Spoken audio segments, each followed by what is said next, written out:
The early 1990s in the NO kicked off the city's musical independence with the start of 3 powerful record labels that changed New Orleans and 2 of which changed the world. No Limit started in 1991, while Cash Money and Big Boy Records both started out in 1992. Although they were all out the gate around the same time, it was Big Boy Records who surpassed them all and was years ahead of its time. Where Baby and Slim were the better hustlers, they were lacking business sense. Where Master P had the business sense, he didn't have beats by the pound yet. But Big Boy Records had it all, and they were off the porch as the NO's first well-rounded rap record label. They were the first out of the 3 to sell 100,000 units from one artist, and in 1992, while Baby and Slim were selling Kilo G's album out of the trunk of their car, Big Boy Records were already moving thousands of units through barcodes.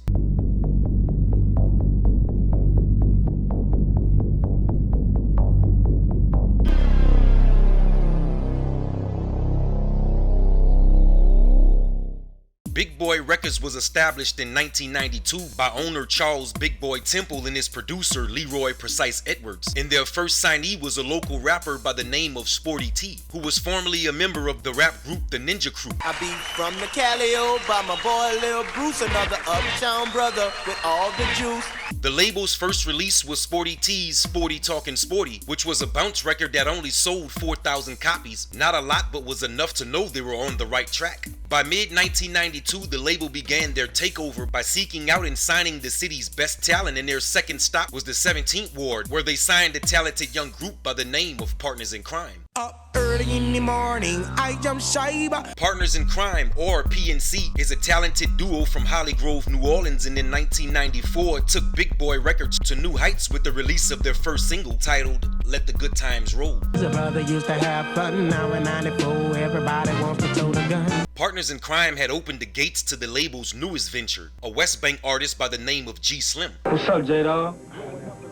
Oh, I'm at the house, man. By this time, Big Boy and Precise had become sophomores in the game, and the growth was showing in their numbers. In mid-1994, they released G Slim's debut album titled Fours, Deuces, and Trays, which sold 200,000 plus copies, a strong indication they were here to stay. In June 1994, the label would make their best move yet, after signing a recently returned war veteran by the name of Mystical. Rock and roll ya, I control ya, I can hold ya, lock and load 'em. The 12th Ward native had recently been a part of KLC's Parkway Pumpin' Records as Mystical Mike, but dropped the mic when he signed with Big Boy, a powerful merger of talent and experience, and on June 14, 1994, they made a major statement to the world with the release of Mystical's debut album self-titled Mystical. Y'all better get ready to rumble.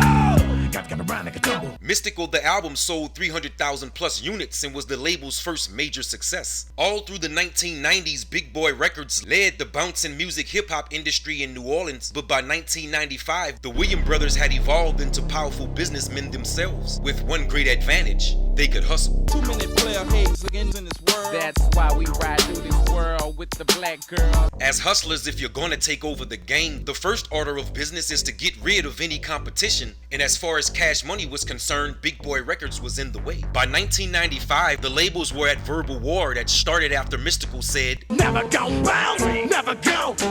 That line was a diss to a song and dance that was created by Cash Money signed artist UNLV, and was the start of the label's verbal conflict with each other. Fortunately, the beef stayed in the studios and on records and never spilled into some real street shit. A small pond with 2 big fish at war would have weighed in heavy on the city. In 1995, Big Boy Records signed another 17th Ward native by the name of Fiend. Oh, follow me. Word on the street, I got a quarter key. On November 14, 1995, Fiend released his debut album titled I Won't Be Denied on Big Boy Records, which gave Fiend instant notoriety and a hungry fan base that wanted more. Wanted to be down like Brandy in the worst way. Cash rules everything around me since the first day. On December 17, 1995, Big Boy Records released the Ghetto Twins' debut album titled Surrounded by Criminals, which found minor success, making it to number 37 on the top R&B hip-hop albums chart and number 48 on the Heat Seekers Billboard chart in 1996. Them Ghetto Twins cracking doors like we did up in our last song. At the time of Big Boy Records' climb to industry success, their close friend and associate Tim Smoot had signed with Rap-A-Lot Records and couldn't physically participate in Big Boy's ventures, but still played a major role within the boot camp clique. It's strictly representation of the boot camp. He was a mentor and partial ghostwriter for Mystical and even had a major following of his own. Everywhere you look around, making your legs down. With all the right components and half the talent in the city, Big Boy Records should have had backing from a major distributor long before Cash Money, but sources say owner Chuck Temple was blacked out from the majors due to his affiliation with a well-known organization that the industry wanted nothing to do with at the time. To make matters worse, in 1995, the label's prized possession Mystical left the label to heighten his career with Jive Records, and by 1996 had found a home at No Limit Records. I'm the lightning in bad weather. I'm that bitch on that bitch on your girlfriend. On October 13, 1996, one of the label's first artists, G Slim, was gunned down at 1:30 in the p.m. while walking out of the Christopher Holmes project. He was hit one time in the back and was rushed off to Charity Hospital, where his departure was announced at 2:14 p.m. Just a few weeks before his departure, his mother feared the worst when she discovered he was getting out of his contract with Big Boy Records and was on his way to the majors with Priority Records. Ironically, his life was stolen on the same day he had faxed Big Boy the paperwork for his release. Rest in peace, G Slim. I got more juice. I'm hitting the things, now my Chevy's getting loose. By 1997, owner Charles Temple and longtime producer and friend Precise had fell out over personal reasons, which caused a split between the label, and through his connection with Mystical, Fiend decided to join the No Limit family. I'm from the city where they ride around town. Precise and Ghetto Twins joined Tim Smoot over at Rap-A-Lot Records, and the rest of the roster either stayed with the label or went independent. Scrape my elbow, jump in the fence, creeping through the grass, camouflage looking for them. By this time, Cash Money Records had changed their whole lineup, from bounce rappers to hot boys and big timers, and they were now recognized as New Orleans' fastest growing record label. With everything in order, Cash Money signed a $30 million pressing and distribution deal with a $3 million advance with Universal Records, which pretty much closed the book on the Big Boy versus Cash Money situation. Clean up your dirty money to good money, cause legal money lasts longer than drug money. Despite the history between the first two labels, it was No Limit Records who was first out the gate on a national and international level, coming from the NO's rap game. Master P and his band of soldiers had already changed the game, broken records, and made movies years before the rest of them, and was now the only opposition to Cash Money.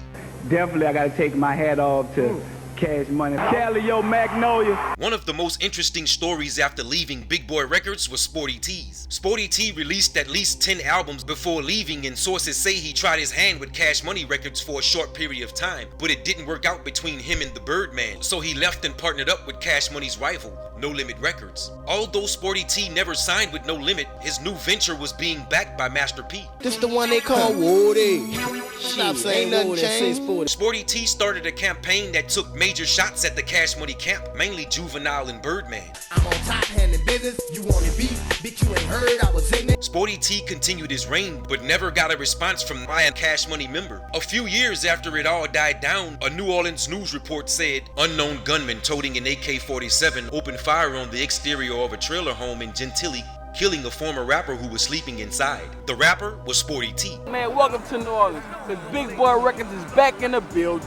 There's always the question of what if Big Boy Records would have received the major distribution and backing from the music biz. Maybe Mystical, Fiend, and G Slim would have never left, and the label would have been the third national major music conglomerate coming from the NO. But instead, on Monday, September 21st, 2015, due to health complications, the label's executive had seen his last sunrise. R.I.P. Charles Big Boy Temple. Although Big Boy Records never became a national household name, it's definitely a major part of the city's musical independence, and just like the labels, the legendary producer DJ Precise will always shine as one of the pioneering top 3 music producers coming out of the NO.